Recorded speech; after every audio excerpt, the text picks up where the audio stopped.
बोला, एकमेकांशी बोला, व्यक्त व्हा. जर आपण एकमेकांशी बोललो नाही तर मोकळं होणार कसं?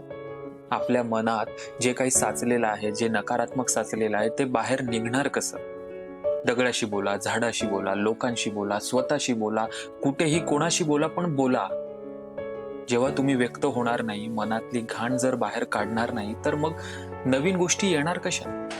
ज्या गोष्टी आपल्यासाठी चांगल्या आहेत, त्या आतमध्ये येणार कशा? त्याच्यासाठी हे रिकामं करावं लागेल ना आपल्याला. याच्यामध्ये जे काही नकारात्मकता भरलेली आहे, ते बाहेर काढावी लागेल ना. ती बाहेर निघणार कशी? बोलून. नाहीतर साधना करा, मेडिटेशन करा, जप करा, काहीही करा. पण जी आतमध्ये मनामध्ये घाण आहे ना, ती बाहेर काढा. जे नकारात्मक विचार आहेत ना दडलेले, ते बाहेर काढा. तेव्हाच चांगल्या गोष्टी जीवनात येईल. तेव्हाच चांगल्या गोष्टी घडायला लागतील. आणि आयुष्य कसं हळूहळू चांगलं होत जाईल.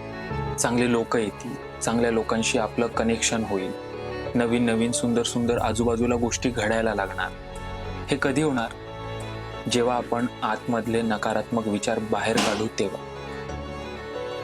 त्याच्यामुळे बोला, चांगले विचार करा आणि चांगलं जीवन जगा.